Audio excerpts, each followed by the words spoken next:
Kinyanim at the level of what is the level of the first of the Chamisha Kinyanim, which is Torah, and how that is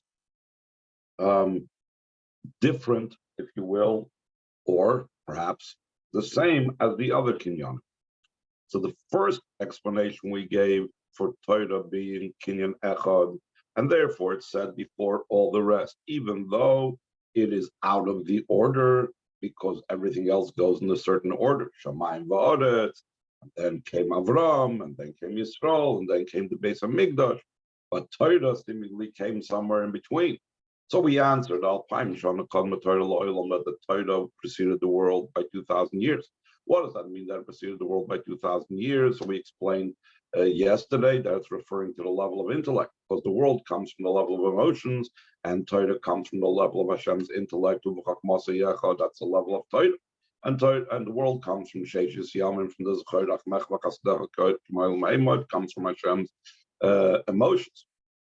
That's one way how we explain the Torah's juxtaposition to all the other midas. But another way how we explained it is that actually all the five kinyanim are going through all the different midas. Avram is the level of chesed. We said Avram Mayavi. Torah is the level of gevura, because it says Vaydaber Elokim es advarim ha'ele, and mitpi ha'gevura shamanum, the Chazal say. We have Yisrael, the level of Tiferes, we explained, like Yaakov Avinu, Abraham Yisku Yaakov, that's Chesed Gevura Tiferes, at Yisrael, the level of Tiferes. Then you have the level of Shamayim va'aretz. Shamayim va'aretz is Kol Mada'ach b'Shamayim va'aretz, like we have the Basar and Ganim Amorim. That's the level of the union of Shamayim va'aretz, the heavens being the Midas and the Aretz being Malchus, so that's Yisod. And then you have the Migdash, Vasli Migdash, Chanti B'Soichem, it's the level of Shechina, it's the level of Malchus. So now, in this part of the Maimer, the Rebbe is going to want to understand how these two things come together. Do we say that Torah is of the Midas, it's one of the Midas, it's Gevura? Or do we say that Torah is higher than that, the level of Moichin, the level of intellect, and Paim Shana Kadma Torah law? So that's what we're holding right now, top of page Yud Beis, the 8th page of the Maimer. Yesh Lakasha Shnei Yonah Manskarim Leil, the Pirush Torah Kinyan Echad. We can connect the two matters that were explained and mentioned previously. In the meaning of the Torah is considered one acquisition of Hashem. Torah is the level of intellect that's beyond the world. It comes from the level of intellect of emotions. The world comes from emotions, and the Torah comes from the intellect. The Torah, and another explanation is that Torah is one of the five acquisitions. That all the five acquisitions, including Torah, is part of the level of midas. So how do we reconcile the two? So first, he has to explain in the last part that we explained that Torah is gevura. What does it mean that Torah has to do with gevura? It says in line 5, Hegdem Bir Hashayich is the Torah l'bchiras hagvura, by first prefacing the explanation of the connection between Torah to the level of gevura. The l'chura seemingly Torah b'chinas chesed. Torah is the level of kindness. Like it says in the pasuk, but Torah chesed. It's a Torah of kindness. But also another reason why it's difficult to say that Torah is the level of gevura, because it says v'gam oiraisim chachma nafkes. It says the Torah comes and is derived from the level of chachma, and we know that chachma ibekava yamin. All the spheres, even the level of Chabad, are divided into the lines with which the whole Atzil is divided into 3 lines. So you have Chachma, then you have Chesed, and then you have Netzach. That's all on the right line. Bina, Gevura, Hoy, that's all on the left line. And then you have Das, Tiferes, Yisod, Malchus, that's all on the center line. So Chachma, where Torah is derived from, is from the right. Right has to do with Chesed. So therefore, that's another difficulty with understanding how do we say that Torah is the level of Gevura.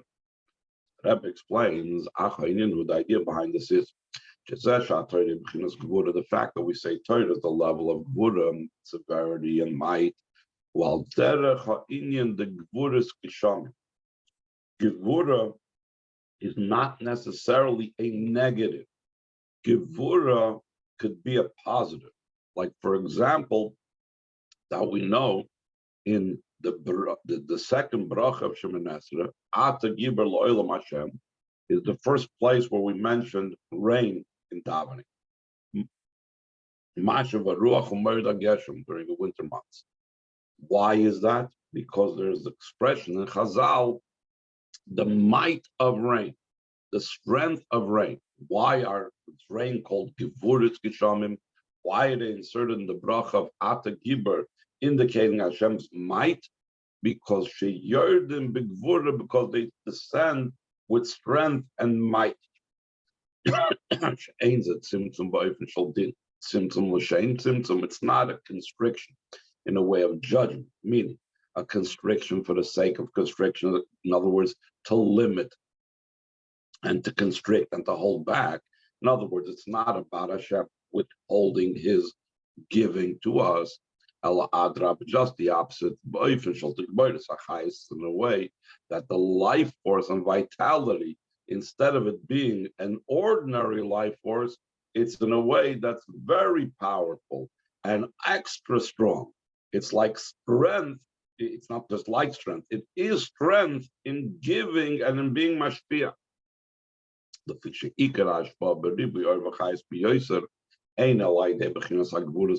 main hashpah in the way of much life, and much life is specifically through gvura. Gvura breaks it through. Chassidus, I think, brings a marshal sometimes that blood, which is red, the color red is associated with the idea of gvura. And despite that the color red is associated with gvura, and blood is also hot and gives warmth and so on, and it's indicating of passion and etc. That is the source of life. That is the energy and vitality. So we see that gevura is not always used in a negative, in a withholding, in a constrictive manner, but just the opposite. It's in a way of a lot of power. But does that mean that there's no tzimtzum there whatsoever? So he says, even in gevuras, like for example, in gevuras kishamim, there's a tzimtzum, but the tzimtzum is for the sake of bringing down this powerful revelation. So he says in line 15, the tzimtzum is only an idea of dividing it into drops and drops, because only that way will it be able to make the flow of the gevura to be possible to be received down here. If the gevura would be coming down in its full force, it would be overwhelming to the receiver. And he gives an example from the original thing that we called gevuras in a positive way, gevuras kshamim, that rain can come down in a positive, but only if it has a certain type of constriction. But if it doesn't come in a certain constricted way, so it could ruin the world. If two droplets of rain would come out of the same source above, they would be completely destroying the earth like the Mabul did. So therefore, even though rain is an indicator of great chayis, but it has to go in a way of gvura and tzimtzum, that he has to divide it and separate the droplets of rain so it doesn't overwhelm the earth. So now we can understand how Torah, even though it's from Kava Yamin, from the right line, it comes from Koch, and even though it's a Torah's chesed, still in all, it's associated with the sphere of Gvura. The level of Torah is very high. It preceded the world because it's the wisdom and will of Hashem, and therefore it preceded the world. And the Torah and Hashem are entirely one. So that even more makes it understood how the Torah is so powerful and so high and so great. It's not constricted at all. It's Hashem's awesomeness and great power and might and expansiveness. despite it being so high, it's drawn down and comes and arrives specifically very low. Chazal say, top of page Gimel, the Mitzrayim Yeradet, when Moshe Rabbeinu challenged the Malachim, they wanted to have the Torah, so he said, did you descend to Mitzrayim? And it says in the Torah, that I took you out of the land of Mitzrayim. So we see that Torah is meant for someone and a people that have to do with Mitzrayim. In other words, that's how low Torah descends. Because the Torah comes from Hashem's awesome greatness, but it has to descend all the way down here below. It has to come down the way of might. It has to come down the way of constriction and division. But it's not a constriction that's meaning to hold back. It's a constriction in a way of love, of kindness, so it should be able to be received. And now, because the Torah, which has such a high level, so therefore it comes down so low through the level of Gvura by days of Payelas HaTorah Inyan HaKinyan Ba'olam. Through that, the Torah affects the idea of acquisition in the world. That we said that we're trying to make the world a domain of Hashem, that the idea of Kinyan, the idea of acquisition is the transferring of something from the domain and the possession of the seller to the domain and possession of the buyer. And Torah is the means of making that acquisition, because Torah came down so low. And how did it come down so low? It was a matter of Hashem's might and chesed and kindness, that it should be constricted to be able to come down so low. Now, because Torah came down here, it is the means to make the kinyan, to draw the world to become Olam Shel HaKadosh Baruch Hu, to be able to become Hashem's world, like we said before, not just Chamisha Kinyanim Kana HaKadosh Baruch Hu, but it has to be Ba'olamai, to make the world his world. So that's how it fits together, both things. Torah is on the one hand higher than the world, and Torah is the level of Gvura, which is part of the Midas, not the level of intellect, because it starts off from higher than the world, it starts off from intellect, it starts off from Hashem's being united with Hashem, and then it comes down into the world via the level of Gvura. It travels into the world via the level of Gvura. And why does it have to travel into the world? To be able to make the world something that's acquired for Hashem. Any question? Okay. Hey, line 5, page Yudim. So now, in this explanation, Torah itself is not being acquired. In this explanation, Torah is like different than the other things. Shemayim Varetz being acquired, Abraham was acquired, Migdash, Yisrael, these things were acquired. Torah was the means through which the Eibishter made the acquisition.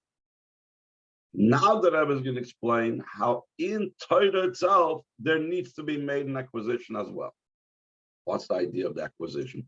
We said acquisition is about moving it from the domain of the seller to the domain of the buyer, taking the world which is separated from Hashem and connecting it to Hashem. How does this fit in over here? So the Rebbe says, hey, in addition to what's explained previously, that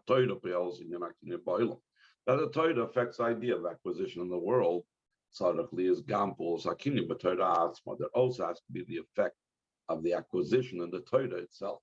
The Torah itself needs to be acquired, just like the other things that are spoken about over there that are being acquired. They're not just the means of acquisition. The idea behind this is the Afshat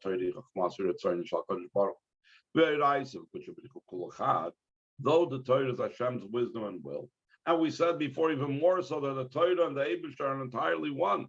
So what need is there to acquire? Acquisition means taking it from out of Hashem's domain and making it part of Hashem's domain.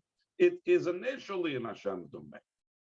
The Rebbe says, correct, that's the way it is initially. But when it comes down here into this world, there's a possibility for it to find itself in a state of being outside of the domain of Hashem. Descended very much below the Mitzrayim. Like we said before, that you descended to Mitzrayim, and it became enclosed in physical matters to deal with physical things. To such a degree, the Torah descended to deal with false types of complaints. If this one will say like this in Bezdin, and the other one will say like that in Bezdin, and both of them are not necessarily being fully and totally honest. We must say, in many of the cases described, that one of them is not being truthful. So since the Torah descended so low, it's possible that what can occur, that the person's study should be inappropriate. So again, the Torah itself left its own devices. But once it comes down here, a person could learn Torah inappropriately. That a person reveals different explanations in the Torah that do not follow halakha. Right, so loymar, what does this mean that it's inappropriate? He either studies Torah lakanter to find ways of angering Hashem and finding things to say negative things about the Eibishter from the Torah, or at least he's not that bad off in his Torah study. He can be learning it in a way that's not for the sake of heaven. But rather he's studying Torah, so he should be called a master. He should be called, the great person, a gadol. Therefore, for that reason, even the Torah needs the level of acquisition, needs to be moved from that domain to elevate it to the private domain, to the domain of Hashem. That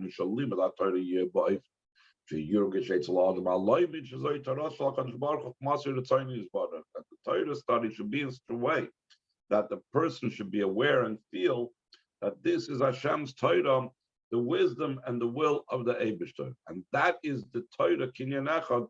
That is the idea of the acquisition, that we need to acquire and move it from our domain and perhaps misinterpreting Torah, etc., or using it in a negative to elevate it to be Hashem's Torah. Rebbe says, what's the means to do that? So he says in line 23, how does one assure, how does one bring the Torah to be acquired and go and make sure that remains in Hashem's domain, or bring it out from the human domain to Hashem's domain? That's through, prefaced by the service of davening, by the work of davening, by the labor and effort of davening. It's brought down Gemara. Abba ben Yamin said that he was davening al tefilasi, that he requested about his davening, it should be close to my bed. What's it mean that he wanted that his davening should be close to his bed? Rashi explains this phrase. Abba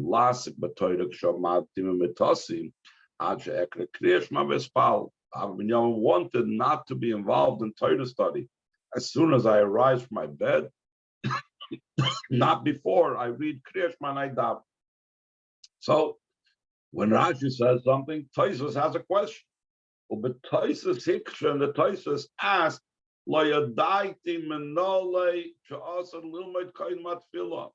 I do not know where they derive this type of prohibition that one cannot study before davening. We know there's different things that a person's not supposed to do before davening. They're not supposed to sit down to a meal. They're not supposed to take a haircut. They're not supposed to get involved in other activities. But the Tosfos says, why was Abba ben Yamin so insistent to daven as soon as he gets up, before even learning? And what's so terrible if he learns before davening? Where is there a prohibition? Where is there an issur to learn before davening? Rebbe explains, top of page Yud Dalet, I think. Yes. But the idea behind this is the after be'emes ein issur b'limud Torah.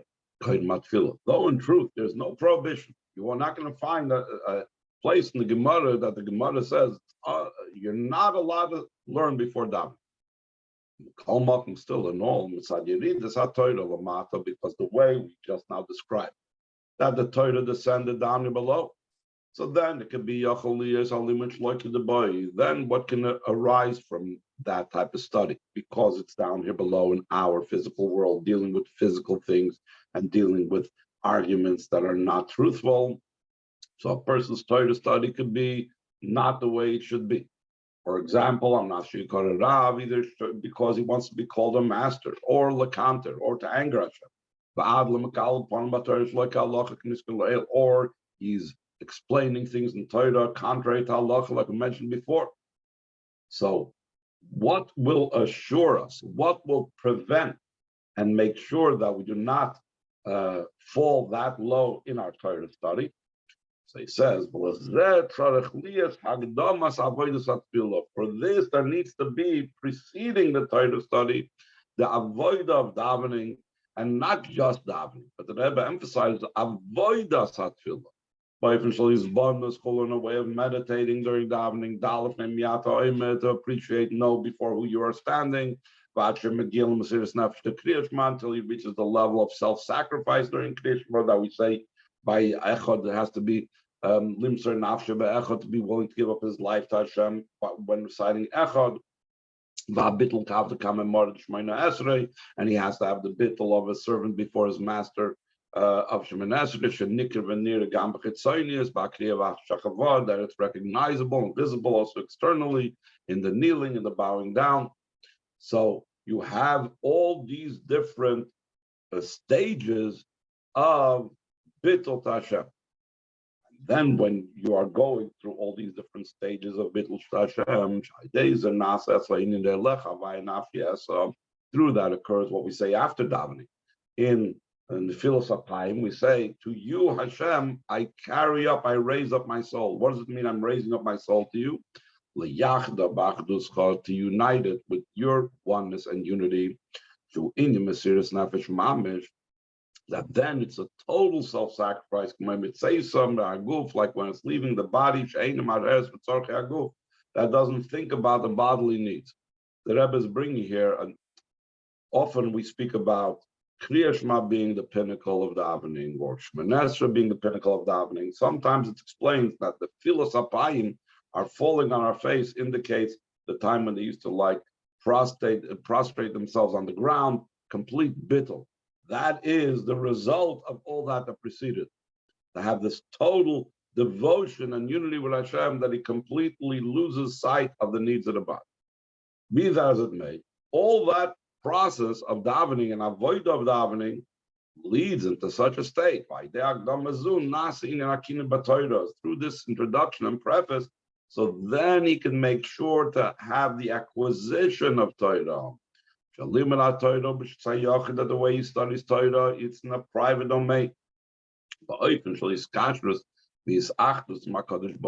a way of bonding and oneness with Hashem, that's assured when the person studies Torah after the avodah of davening.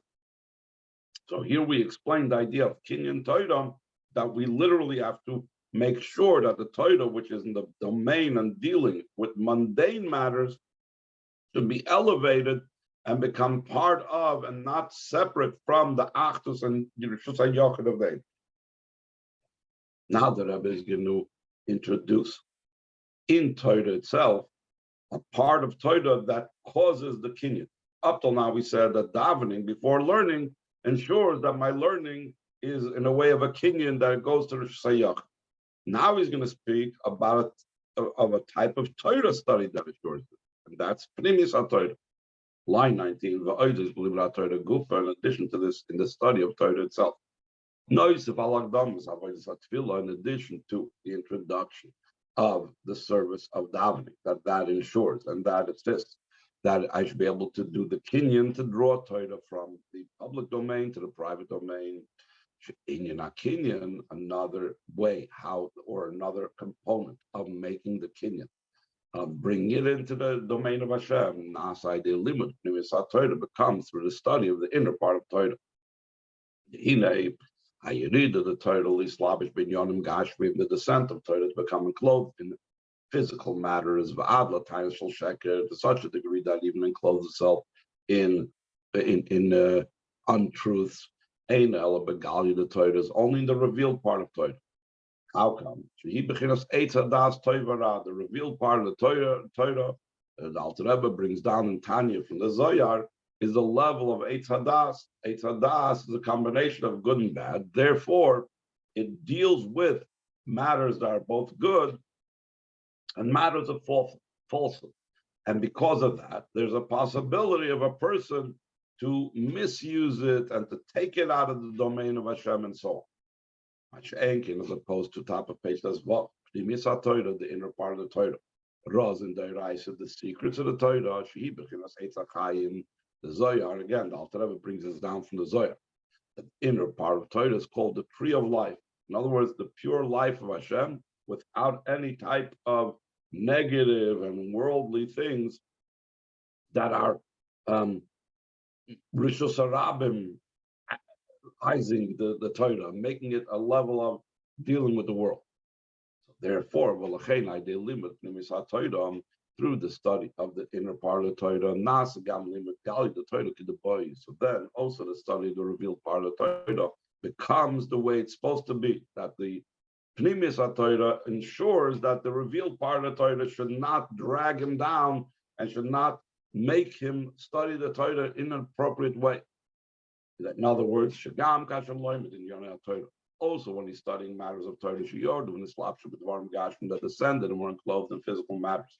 Vav the times of Sheka, until he's even studying those types of topics in Torah that deal with people that put forth untruths. Not only did the matters of the world, that in them it descended and became clothed the Torah, aimed on the valve in Isa. Do not disturb him that from feeling that the Torah is the wisdom and will of Hashem, which is part of the problem. How can a person be megal upon him Torah like halacha? How could he be learning Torah Lakanter? Is because he loses sight of the fact that this is Hashem's Torah. So when a person studies Pnimis HaTorah, that ensures that even when he's studying Nigla, he has his eye on the prize, he's focused on the truth, that this is all Hashem's Chachma that said that if this person will say this and this person will say that, like the Alter Rebbe says in Tanya, and the Psak will be such, this is all David's Chachma. Not only does it prevent him from any negative things that might occur when he's learning the revealed part of the Torah, but in addition to this, they limit our Torah through the study of Torah effects. That the world itself will become refined and elevated to the private domain. Like we said before we explained how Torah needs to go through a kinyan, initially we said Torah is the means of acquisition. Torah has to come down all the way from being one with Hashem. And it comes down here into this world to bring the world up to become Olamai. So in the Shemayim v'Aretz Kinyan Echad shenas de Torah Kinyan Echad. That's the idea that the heavens and the earth are the acquisition, that they are acquired to Hashem. They are brought into becoming Olamai. The Rishus HaYachid of Hashem. How are they brought into being Olamai of Hashem? That happens through the Torah, which is Kinyan Echad. The Torah ensures that the world becomes Hashem's Kinyan. Kaniskrel El Sivdal, like was mentioned before, Sivdal. So the Pnimis HaTorah affects two things. Pnimis HaTorah affects to make sure that the Nigla of the Torah does not, Chas v'Sholem, seem outside the realm of Hashem, it's not seen disconnected from Hashem's will and wisdom. But not only that, it ensures that Torah should accomplish what it's meant to accomplish in this world, which is to join this world with David. Any questions?